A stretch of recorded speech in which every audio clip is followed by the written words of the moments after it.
Hi there, this is Jacob Nash, and this is a review of Module 37, Introduction to Motivation. So this is a new unit if you're watching these in order. Also, if you have been watching these, Happy New Year. It is, well, I don't know when's the last time I made one of these videos. I think almost a month ago because I just didn't really get a chance to until now. But it's January 11th, and bam, we got to make sure we're ready for our AP exam, right? I should probably make some videos with some multiple choice or free response tips. I probably will soon. So yeah, what do you know? Gotta get on the right road to success. And hopefully that is by understanding and watching these videos. Now you gotta make sure, this is just a side note, that you don't just rely on any videos such as mine, because it's also important that that not only do you gotta, there's a difference between remembering and knowing. If you remember something, then you're gonna probably forget it. If you know it, then you might forget it, but it will probably come back to you. But that's why I like to have visuals on here so that they're easier to remember and know. Okay, so anyways, what is motivation? Of course, we know, like, there's always basic words, and we have to know their definitions. A need or desire that energizes or directs behavior. So for our purposes, we need to know that a motivation is something that can lead to a behavior. So instinct, what is an instinct? This is a complex, unlearned behavior that is common throughout a species. It can be considered a pre-programmed sort of thing. And if it's unlearned, then we might be able to say, we can say in some cases that it could be innate. So for example, Mr. Jack Black was in the woods having a rough time. He decides to eat some mushrooms. Maybe not a very good idea, but it's an instinct. When we eat something, it's a behavior that we don't have to think about, right? We don't have to be like, oh, I just got to eat. Like, we don't just learn to eat. We know that when like babies, they naturally would want to eat. So think about something that a baby would do. A baby would naturally want to eat or drink something because that's just what it's like. I mean, I don't know how else to explain it. That's just what it's like. And we're going to talk about 4 different theories of motivation, and this goes along with the evolutionary one, but we're going to talk about that a little bit later. Homeostasis. What is this? You might know this word. I don't even remember if we've already talked about this before, but it's just our tendency to maintain a balanced or constant internal state. So it's basically just a calm, normal state. So which carry is probably in homeostasis? This one. That one seems a little bit crazy. So that's probably not homeostasis. So you just gotta know it's just calm, basically. So what is an incentive? This is a positive or negative environmental stimulus that motivates behavior. So what you might be thinking, what is an environmental stimulus? So that is something that could be like temperature, lighting, or sun. So we know stimulus is just something. That's just another word for something, basically, that could change something. So, for example, if you see Jim Carrey's like, oh, so hot, the heat or the sun is an environmental stimulus that would motivate him to take off that jacket so that he's not as hot. So that's what an incentive basically is. It's some kind of environmental thing that would make us want to do something. Maslow, do you remember this guy? What thing is he? Thing, I probably shouldn't say that. uh, what, uh, what stance on psychology did he have? Remember back from the beginning of the year? Ooh, gotta make sure we remember our stuff. Might want to rewatch my video if you want. I believe that's module 1.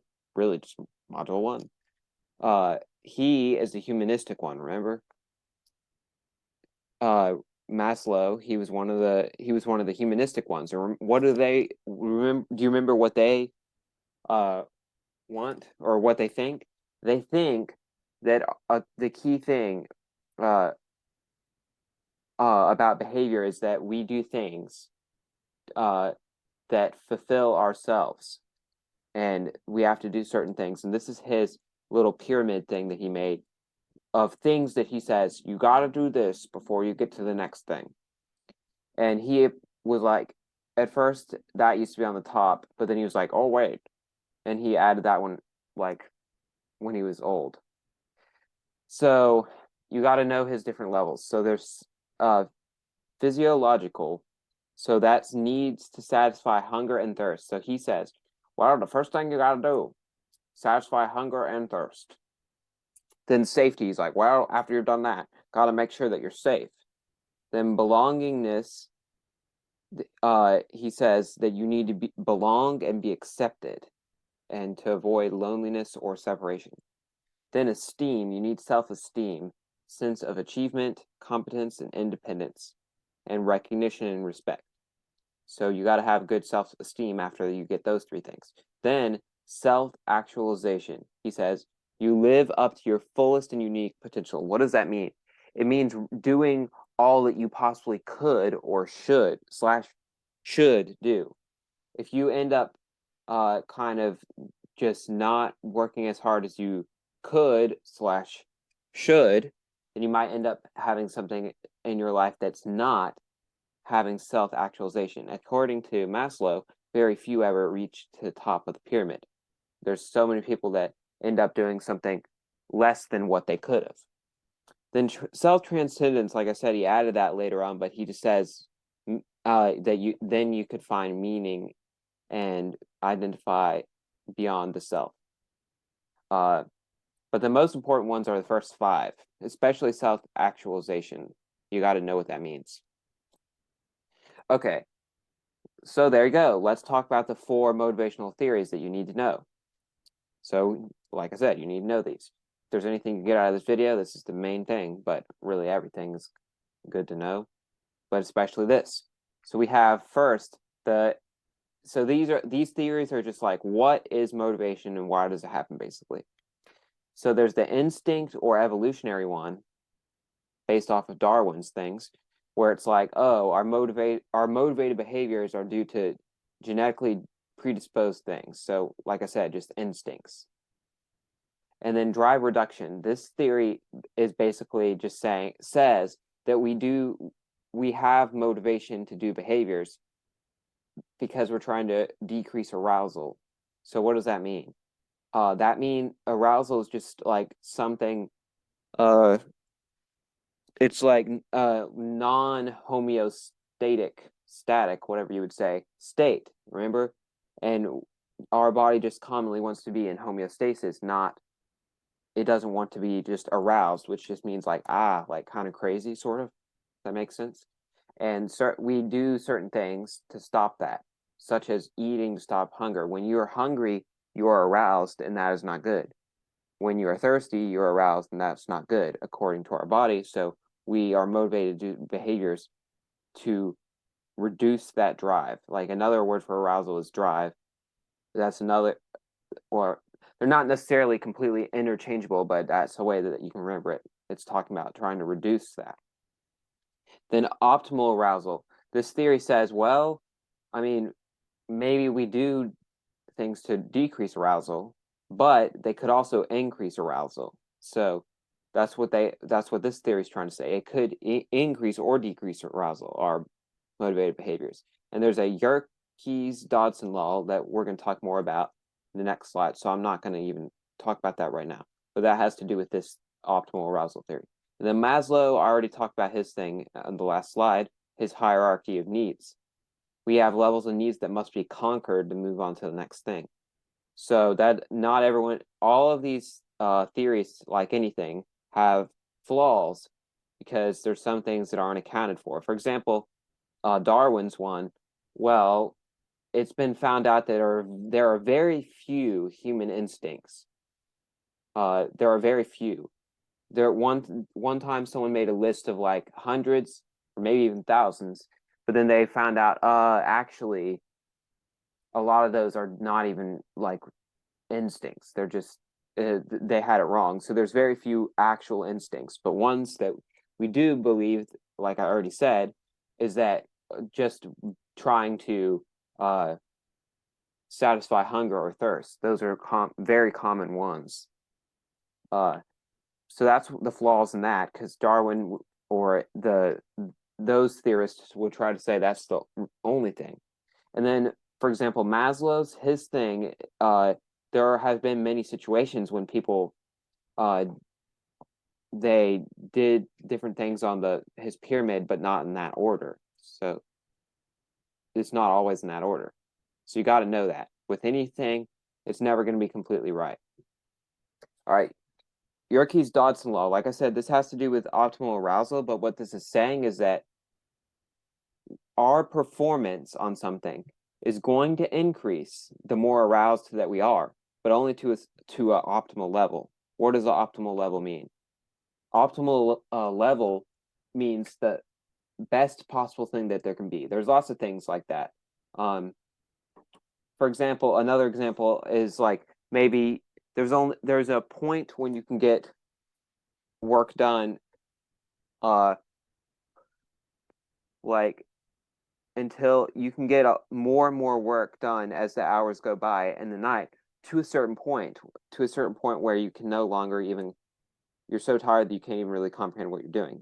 That's what an optimal level is, something like that. So basically, you're going to perform badly if you're too calm or too crazy. That's the main thing this thing's trying to say. You kind of have to be in the middle to have the best performance. All right, over justification. This is not necessarily something that was in the module, but it's a good thing to know. So as a reward is repeated constantly, motivation to an extent can decrease. So you might say, you might think, a reward, I mean, if we're thinking back to conditioning, it might make a behavior repeat. Well, occasionally in over justification, it can actually have the reverse effect. So let's say that Jim Carrey has a job, an office job, and he gets money every time he does it. He's happy every time, but one time, like let's say it's his day number 357 on the job, maybe he's just at some point that's not going to be as motivating to him. It's not saying that he's not going to do it, but he's not as motivated to do it anymore with this repetition. All right, let's look at some questions. Create an example of over justification. All right, that's just what we talked about. And it says module 29. Remember, I don't make these, so that wasn't even in module 29. So Early used to be motivated to play guitar, but the reward of money has occurred so frequently that the reverse effect occurs. He is less motivated and now seems to play only for money, not from an intrinsic motivation. That's another thing that I should have mentioned on the last slide. Once this occurs, the motivation is solely extrinsic, not intrinsic. Do you remember what that means? Intrinsic means that it's something that's inside us. It's like, man, I want to do that for myself. But extrinsic's like, I'm just going to do that for money. I'm just going to do that for that, a material thing. All right, create an example of a drug addict and drive reduction. So it's saying use drive reduction theory to explain why there might be a drug addict. Remember that saying, we'll do something to decrease arousal. Mayu is a drug addict that takes drugs to reduce her arousal so that she's in a more homeostatic state. So that's using that theory. I don't know why I just did that, sorry. What is a genetically programmed action pattern? That's an instinct, remember? Explain high achievement motivation connection to intrinsically motivated people. So we could say intrinsically motivated people are motivated by self-satisfaction rather than materials, like I just said. And they may be high achievement motivated because they are able to focus on long-term goals rather than make decisions for immediate material gratification. That's kind of a weird question. Like I said, I don't make these, but I guess it's just trying to say that you're more so a high achievement motivation is basically something that's going to benefit you in the long term, not the short term. So it's basically just saying people that are intrinsically motivated will have more high achievement motivations because they are trying to do things in the long term, not short term. According to Abraham Maslow's hierarchy of needs, Living up to one's potential and striving for personal fulfillment is called, remember, that's called self-actualization. And that used to be his last thing until he added that other one. But that's, for our purposes, that pretty much is the top one. Humanists believe that the drive towards self-actualization is, some of them believe that it's innate. Do you remember what that means? Oh, maybe I already said it in this video. But it's something that you're born with. Remember, going back to module 1. It's something that you're born with. So a tendency to maintain balance or a constant internal state, glucose levels, body temperature, body chemistry, whatever, that stuff doesn't matter. But you need to know constant or balanced internal state. That would be homeostasis. Create an example of incentive theory. Do you remember what incentive is? We didn't necessarily theory. Like I said, sometimes these questions just get on my nerves. I'm not necessarily talking about a theory, but we're talking about incentive. Remember, an environmental stimulus will cause a behavior. So Early is motivated to put on a hat due to the environmental stimulus, that is the sun coming out of the clouds, which is reinforced on a regular basis. Create an example of a drive. Thirst is a drive that causes Early to want to drink water in the morning when he wakes up. So like I said, drive is not the same thing as arousal. I was just trying to say that the drive reduction theory is something that would decrease arousal and therefore decrease drive. So they're not the same thing, but they're kind of in correlation, if that makes sense. But a drive is something that causes us to do something. Arousal is something that's just a state that we could be in, basically. Which theory explains why we are driven to experience stimulation even when our biological needs are met? That's the optimal arousal theory. So even when our needs are met, we may want stimulation. So I didn't really talk about this necessarily, but you just need to know that that would be the optimal arousal theory. What is the need or desire that energizes or directs behavior? That's called motivation. Well, there you go.